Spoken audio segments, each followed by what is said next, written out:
বাংলাদেশ ব্যবসা বান্ধব দেশ, সৃষ্টি হচ্ছে নতুন নতুন ব্যবসার ক্ষেত্র, দিন দিন সমৃদ্ধ হচ্ছে বাংলাদেশের অর্থনীতি।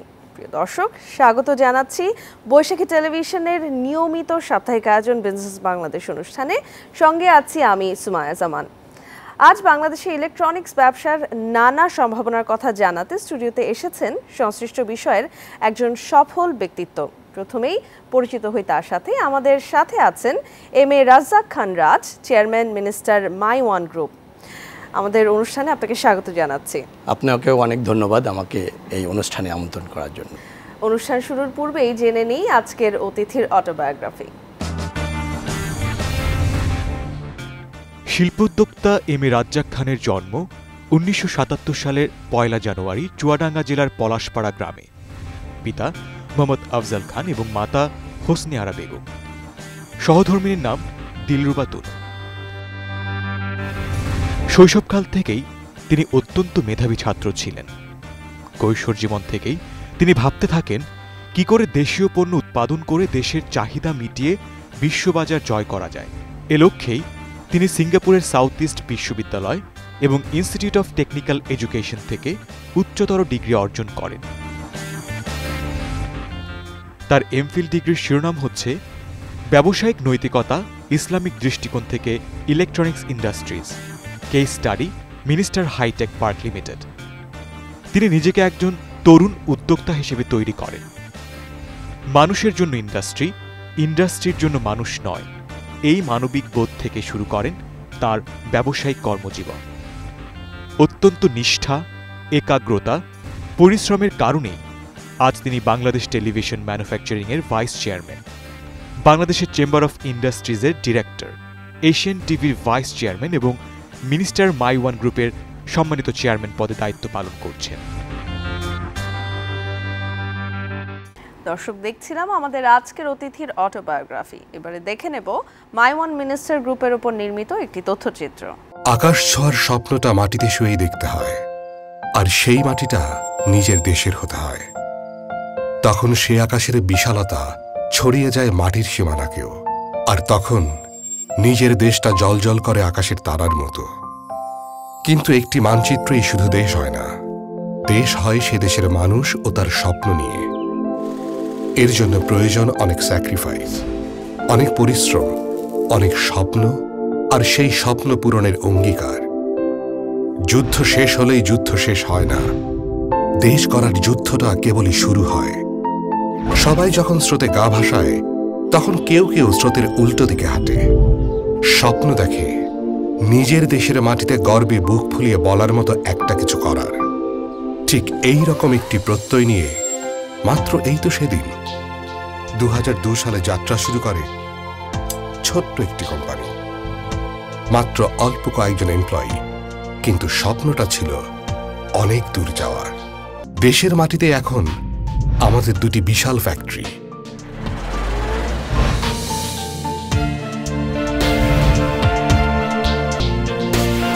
দেশের মাটিতে এখন তৈরি হচ্ছে মিনিস্টারের পণ্য।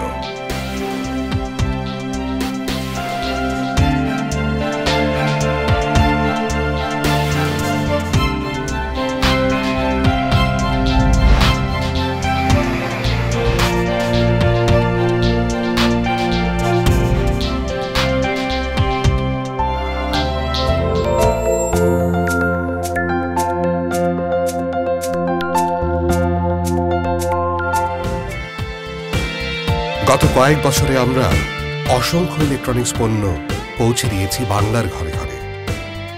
আজ গর্ব করে বলতে পারি, বাংলাদেশের লক্ষ লক্ষ পরিবারে পৌঁছে গেছে মিনিস্টারের পণ্য। আমাদের স্বপ্ন এখানেই শেষ নয়, এ তো কেবল শুরু। আমরা আরো অনেক দূর যাব, আরো অনেকটা পথ বাকি।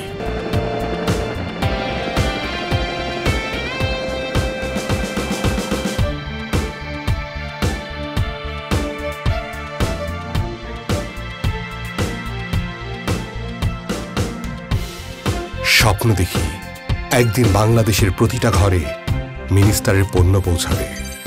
এখানেই শেষ নয়, আমরা দেশের চাহিদার পাশাপাশি অচিরেই বিদেশে মিনিস্টারের পণ্য রপ্তানি করব।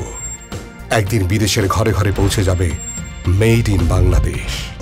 দেশ গড়ার যুদ্ধটা কেবল শুরু হয়েছে, আমাদের আরো অনেক দূর যেতে হবে। পৃথিবীর বুকে বাংলাদেশের নাম একদিন যেন জ্বলজ্বল করে আকাশে তারার মতো জ্বলতে থাকে, কারণ আমরা বিশ্বাস করি মানুষ তার স্বপ্নের সমান বড়, আর একটি দেশ বড় হয় সে দেশের মানুষের স্বপ্ন নিয়ে। মিনিস্টার, আমার পণ্য আমার দেশ, গর্ব বাংলাদেশ। আজ আমাদের বিষয় বাংলাদেশের ইলেকট্রনিক্স ব্যবসার সংকট ও সম্ভাবনা। এবারে চলে যাচ্ছি মূল আলোচনায়। আপনি তো বেশ অনেক দিন ধরেই এই ইলেকট্রনিক্স সেক্টরে কাজ করছেন, তো আপনার ব্যবসায়িক যে জীবন বা ব্যবসায়ের যে যাত্রাটা সেটা কিভাবে শুরু হলো? Basically I am is the mechanical engineer, study from Singapore university. আচ্ছা, শেষ করার পরে আমি দেশে ফিরি 1999 জুনে। তারপরেই আমার ভিতরে একটি কাজ করেছে যে আমি কি জব করব না দেশে একটি বিজনেস করা যায়। তখন আমি ডিসিশন নিয়েছি যে একটি স্পেশাল কি আইটেম হতে পারে যে আইটেমে বিজনেস করলে আমি বেসিক্যালি ভালো করতে পারবো। তখন আমার মাথায় এসেছে যে একটি ইলেকট্রনিক্স আইটেম হতে পারে, সেটি black and white television. Start from 2002 আমি জুনে স্টার্ট করেছি ব্ল্যাক অ্যান্ড হোয়াইট টেলিভিশন। ছোট্ট একটি কামরায় আমরা 5 জন এমপ্লয়ি ছিল, আর আমি মেনলি ইঞ্জিনিয়ার, টেকনিশিয়ান এবং মার্কেটিং সব কিছুই আমি নিজে করেছি। ছোট ব্যবসা প্রতিষ্ঠানে যাওয়া হয় আমি নিজে করেছি, এবং সেটি আমি স্টার্ট করেছি বেসিক্যালি অ্যাসেম্বলিং দিয়ে। বাংলাদেশে তখন অ্যাসেম্বলি 2002-তে হতো না বললেই চলে। তখন চিন্তা করেছি যে এই black and white television reasonable প্রাইজে একটি কোয়ালিটি পণ্য কীভাবে বাংলার মানুষের হাতে তুলে দেওয়া যায়, এবং দেশীয় একটি নাম দিয়ে। সেই চিন্তা থেকেই আমি শুরু করেছি 2002 থেকে। দেন শুরু করেছি 2005-এ কালার টেলিভিশন। দেন আমরা শুরু করেছি রেফ্রিজারেটর অ্যাসেম্বলিং। এই স্টেপ বাই স্টেপ আমার এগিয়ে চলা। এর ভিতর থেকেই আমার ভিতরে অনেক সম্ভাবনা জেগেছে যে বাংলাদেশে হিউজ বড় একটি মার্কেট, বাংলাদেশের মানুষ একটি কোয়ালিটি পণ্য কিনতে চায় এবং সার্ভিস পেতে চায়। এভাবেই 2002 থেকে স্টেপ বাই স্টেপ আমরা একটি খুব সুন্দর একটি এবং খুব ভালো মার্কেট একটি দখল করতে আমরা সক্ষম হয়েছি আলহামদুলিল্লাহ। যে কোনো জিনিস শুরুর দিকে কিন্তু অনেক কঠিন থাকে, তো আপনার যে উদ্যোগটা ছিল সেটা শুরুর দিকেও হয়তো অনেক প্রতিবন্ধকতা ছিল, সেগুলো কি ছিল? অনেক বেশি প্রতিবন্ধকতা ফেস না করলেও আমার কাছে মনে হয়েছে যে সাহসটাই অনেক বড়। তখন যেহেতু আমি খুব বেশি ফান্ড এখানে ইনভেস্ট করিনি ওই সময়, অল্প একটি ফান্ড 5 লাখ টাকা ফান্ড নিয়ে আমি শুরু করেছি। দেন আমাদের যে গভর্নমেন্ট পলিসিগুলো ছিল ইন্ডাস্ট্রি বান্ধব পলিসি 2002-তে, ওই সময় খুব ভালো ইলেকট্রনিক্সের জন্য পলিসি ছিল না। তারপরেও আমি মনে করেছি যে যেহেতু ব্ল্যাক অ্যান্ড হোয়াইট টেলিভিশন থেকে শুরু করে কালার টেলিভিশন সম্পূর্ণটাই ইম্পোর্ট হতো, প্রাইস অনেক বেশি, মানুষের ক্রয় ক্ষমতার ভিতরে ছিল না। সেটাকে কিভাবে মানুষের ক্রয় ক্ষমতার ভিতরে আনা যায় এবং কোয়ালিটি একটি সম্পূর্ণ পণ্য কিভাবে সাধারণ মানুষের হাতে তুলে দেওয়া যায়, এটাই ছিল আমার ভিতরে মূল চ্যালেঞ্জ। এখন তো অনেক কিছু পরিবর্তন হয়েছে, তো এখন ইলেকট্রনিক্স ব্যবসার আসলে যে অবস্থাটা বাংলাদেশে বা পুরো বিশ্বে এর সার্বিক অবস্থাটা কি? আমরা ইলেকট্রনিক্স সেক্টরে দেখেছি Japan, they will change their country economy only electronics business দিয়ে। সারা ওয়ার্ল্ড ওয়াইড তারা বিজনেস করেছে, অনেকগুলি ব্র্যান্ড আপনারা জানেন। এবং আমরা কোরিয়াতে দেখেছি যে Samsung and LG, they will change their country economy. এবং আপনি চায়নাতে দেখলে দেখবেন যে তাদের লোকাল ব্র্যান্ড অনেকগুলি আছে, তারা হিউজভাবে তাদের কান্ট্রি ইকোনমিতে অবদান রাখছে। সো ওয়ার্ল্ড এখন চেঞ্জ হয়েছে ইলেকট্রনিক্স পণ্যের উপরে। যেভাবে আমরা ঝুঁকেছি তেমনিভাবে বাংলাদেশেও এটার একটা বিশাল সম্ভাবনার খাত। প্রতিটি মানুষের হাতে দেখবেন যে এখন মোবাইল আছে, প্রতিটি ঘরে ঘরে আমরা দেখছি যে একটা টেলিভিশন আমরা পৌঁছে দিতে সক্ষম হয়েছি, যেটি দিয়ে আমাদের এই চ্যানেলের সমস্ত সম্প্রচারগুলি এখন ঘরে ঘরে আমরা দেখতে পাচ্ছি। আমি বলবো যে এর কন্ট্রিবিউশন আমাদের অনেকটাই আছে, কারণ আমরা স্বল্প মূল্যে একটি পণ্য, একটি টেলিভিশন, একটি সার্ভিস সাধারণ মানুষের হাতে পৌঁছে দিতে সক্ষম হয়েছি অনেক স্বল্প মূল্যে। এই ব্যবসার বর্তমানে সংকট বা সমস্যাগুলো কি কি? বর্তমান সরকার একটি ইন্ডাস্ট্রি বান্ধব সরকার। রেফ্রিজারেটর এয়ার কন্ডিশন ম্যানুফ্যাকচারিংয়ের জন্য খুব গুড একটি পলিসি করেছে, সেটা আমরা অ্যাভেল করছি এবং এটার কারণেই এই সেক্টরটাও আর অনেক বড় হচ্ছে। রেফ্রিজারেটর ম্যানুফ্যাকচারিংয়ে এখানে কোনো ভ্যাট এক্সামশন আছে, ট্যাক্স রিডিউস রেটে আছে, অনলি 5% ট্যাক্স 12 বছরের জন্য 12 ইয়ার্সের জন্য সরকার দিচ্ছে। আমি বলবো যে এটি খুব সুন্দর একটি পলিসি গভর্নমেন্ট করেছে ইলেকট্রনিক্স সেক্টরটাকে ডেভেলপ করার জন্য। বাট এখানে আমাদের যে হোম অ্যাপ্লায়েন্স আছে, যেটাকে আমরা ছোট ছোট পণ্য স্মল অ্যাপ্লায়েন্স বলি, রাইস কুকার, ব্লাইন্ডার, এগুলো হিউজ পরিমাণে ইম্পোর্ট হচ্ছে বাইরে থেকে। সেটা যদি এই ধরনের পলিসির ভিতরে নিয়ে আসা যায় যে একটি ব্লাইন্ডার বাংলাদেশে তৈরি হোক, একটি রাইস কুকার বাংলাদেশে তৈরি হোক, সেটির জন্য একটি এক্সামশন যদি সরকার দিয়ে থাকে, তাহলে অবশ্যই এই ইম্পোর্ট থেকে কিন্তু আমরা বেরিয়ে আসব, যারা ইম্পোর্ট করছে তারা বেরিয়ে আসবে। রাইট। সো আমি মনে করি যে একটি পলিসি একটি দেশের ইকোনমিতে ব্যাপক অবদান রাখতে পারে এবং ইন্ডাস্ট্রিকে চেঞ্জ করতে পারে। সো আমি এই সরকার কাছে আরও আবেদন রাখবো যেন রেফ্রিজারেটর, এয়ার কন্ডিশনের মতো অবশ্যই হোম অ্যাপ্লায়েন্স যেগুলি আছে, স্মল অ্যাপ্লায়েন্স যেগুলি আছে, সেগুলি এই ধরনের পলিসির ভিতরে নিয়ে আসা যায়। আমি বলবো যে এখনো কিন্তু আমরা অনেক প্রোডাক্ট কিন্তু আমরা চায়না বা এই ধরনের কান্ট্রিগুলো থেকে আমরা ইম্পোর্ট করে নিয়ে আসছি, তো সেগুলো কিভাবে রিডিউস করা যায়? সেগুলি এই রিসার্চ অ্যান্ড ডেভেলপমেন্ট যদি অনেক বেশি, আমাদের দেশে রিসার্চ অ্যান্ড ডেভেলপমেন্ট নাই বললেই, গভর্নমেন্টস নাই বললেই চলে, যারা এই প্রাইভেট এন্টারপ্রেনার আছে তারাই করছে। এই জায়গাতে অনেক বেশি সরকারকে এমফাসাইজ দিতে হবে যে রিসার্চ অ্যান্ড ডেভেলপমেন্ট করে ইলেকট্রনিক সেক্টরকে কীভাবে আরও বেশি এগিয়ে নিয়ে যাওয়া যায় এবং বিদ্যুৎ সাশ্রয়ী পণ্য কীভাবে তৈরি করা যায়। আমরা যেমনি বিদ্যুৎ সাশ্রয়ের উপর ব্যাপকভাবে কাজ করছি, আমাদের রেফ্রিজারেটর 66% এনার্জি সেভিং। আপনারা দেখেছেন বিজ্ঞাপনে যে মিনিস্টার ব্যাপকভাবে ক্যাম্পেইন করছে যে 66% এনার্জি সেভিং রেফ্রিজারেটর। আমরা বাংলাদেশে বিল্ট ইন স্টেবিলাইজার সহ রেফ্রিজারেটর দিতে সক্ষম হয়েছি। এটি কিন্তু first Minister hitech park introduce করেছে বাংলাদেশে, যেটি বিল্ট ইন স্টেবিলাইজার সাধারণ মানুষের জন্য ক্রয় ক্ষমতার ভিতরে এবং আলাদা একটু বাহিরে একটি স্টেবিলাইজার প্রয়োজন হয় না। আপনি জানেন যে লোকালে কিন্তু বিদ্যুতের অনেক ফ্লাকচুয়েট আছে এবং লো ভোল্টেজ আছে, সেখানে কিন্তু আগে ফ্রিজ চালাতে হলে একটি স্টেবিলাইজার প্রয়োজন হতো, কিন্তু আমাদের রেফ্রিজারেটরে সেটা প্রয়োজন হবে না। আমরা এটি বিল্ট ইন করেছি যে একটি লো ভোল্টেজ থাকলেও লোকালে একটি সাধারণ মানুষ এই ফ্রিজটি ব্যবহার করতে পারবে। সেক্ষেত্রে আমাদের ফ্যাক্টরিতে R&D আছে, আমরা ব্যাপকভাবে এই সেক্টরকে ডেভেলপমেন্টের জন্য কাজ করছি এবং আমরা আলহামদুলিল্লাহ বাংলাদেশে একটি বড় মার্কেট ইনশাল্লাহ দখল করে আছি। আপনাদের দোয়ায় আরও সামনের দিকে এই নিয়ে আর বড় পরিসরে কাজ করার ইচ্ছা আছে। এবারে জানতে চাচ্ছি আসলে আপনাদের যে প্রোডাক্টগুলো আছে, ইলেকট্রনিক্স প্রোডাক্টগুলো, সেগুলো কি আসলে আন্তর্জাতিক মানের এবং শুধুমাত্র দেশের চাহিদা না, দেশের চাহিদা মিটিয়ে পরবর্তীতে রপ্তানি কি করছেন না সেই ধরনের পরিকল্পনা আছে আপনাদের? আমরা অবশ্যই মনে করি যে আমাদের পণ্যটা আন্তর্জাতিক মানের এবং বাইরে থেকে যে পণ্যগুলি ইম্পোর্ট হতো লাইক চায়না বা অন্য কান্ট্রি, কিছু ব্র্যান্ড আছে দে কন্ট্রোল দেয়ার কোয়ালিটি। ব্র্যান্ড ছাড়াও কিন্তু অনেক পণ্য বাইরে থেকে আসতো, সেটা হয়তো অনেকেই আমরা কিন্তু জানি না। তো আমি মনে করি যে মিনিস্টার হাইটেক পার্ক একটি আন্তর্জাতিক মানের পণ্য তৈরি করতে সক্ষম এবং আমরা লং টাইম মার্কেটে আছি, প্রায় 16 ইয়ার্স আমরা মার্কেটে আছি এবং আমাদের পণ্য যারা ব্যবহার করছে সাধারণ মানুষ, তাদের কাছ থেকে আমরা ফিডব্যাক নিয়ে থাকি যে আমরা যে পণ্যটি আপনাদের কাছে দিয়েছি, what is the quality compare with the foreign brand আছে আন্তর্জাতিক মানের কিনা, বা আমরা এদের ফেইলিওর রেট কত %।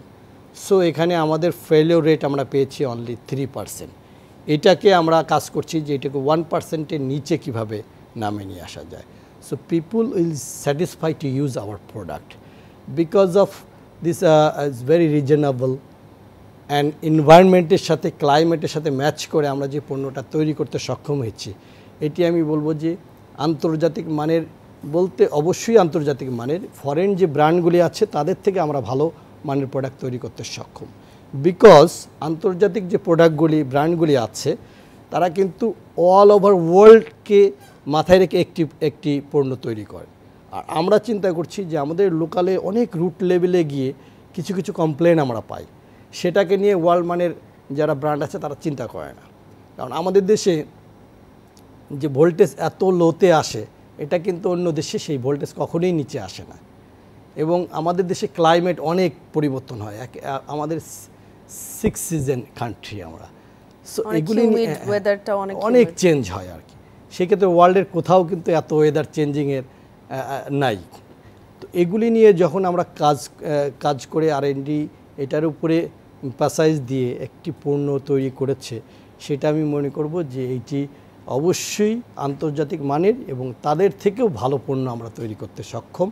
এবং আমাদের ফেইলিওর রেট অনেক নিচে, এবং এই যতটুকুনি ফেইলিওর রেট আছে এটাকে সার্ভিস দেওয়ার জন্য আমরা সারা বাংলাদেশ ব্যাপী 300 সার্ভিস পয়েন্ট আছে, যেটাকে আমরা খুবই র্যাপিড সার্ভিস দিতে পারি, যার জন্য আমরা খুবই ভালো একটি মার্কেট বাংলাদেশে দখল করে আছি।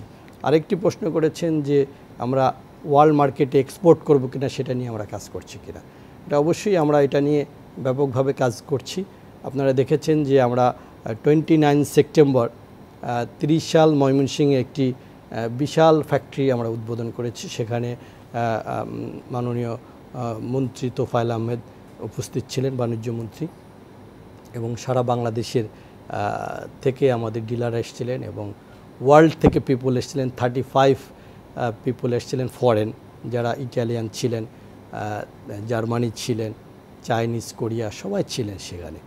সো আমরা কাজ করছি মেনলি ওই ইন্ডাস্ট্রিটি তৈরি হয়েছে এক্সপোর্ট করার জন্য।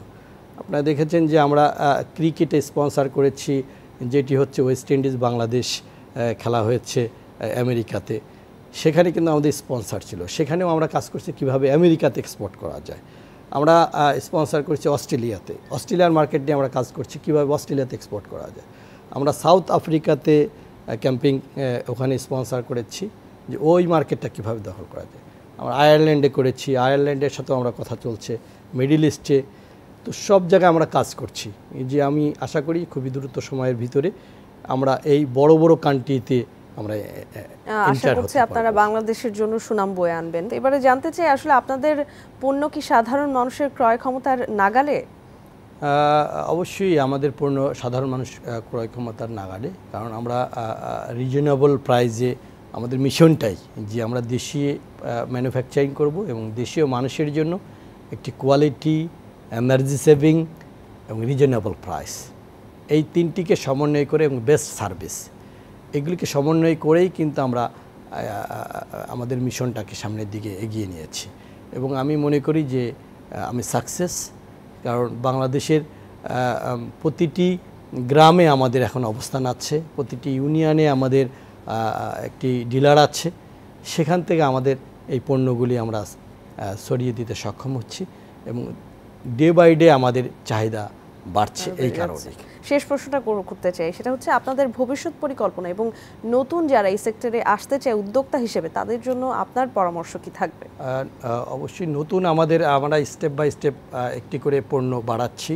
যেমন আমরা স্টার্ট করেছি টেলিভিশন দিয়ে, তারপরে রেফ্রিজারেটরে এসেছি, তারপরে এয়ার কন্ডিশন, এখন আমরা ম্যানুফ্যাকচারিংয়ে নামছি ছোট স্মল অ্যাপ্লায়েন্স। নতুনদের অবশ্যই বলবো যে এটি একটি টেকনোলজি বেস ইন্ডাস্ট্রি। এই ইন্ডাস্ট্রিতে পদার্পণ করার আগে এই সম্বন্ধে ব্যাপকভাবে আমাদের বুঝতে হবে, ট্রেন নিতে হবে, দেন এই ইন্ডাস্ট্রিতে আমরা যেন স্টেপ নেই, তাহলে এটি হবে ভায়াবল একটি প্রজেক্ট। আপনাকে অনেক অনেক ধন্যবাদ আমাদের অনুষ্ঠানে আসার জন্য, আপনার মূল্যবান সময় দেওয়ার জন্য। আপনাকে অনেক ধন্যবাদ এবং আমি গর্বিত বিজনেস বাংলাদেশি প্রোগ্রামে আসতে পেরে। অনেক ধন্যবাদ। দর্শক, এই ছিল আমাদের আজকের অনুষ্ঠানে।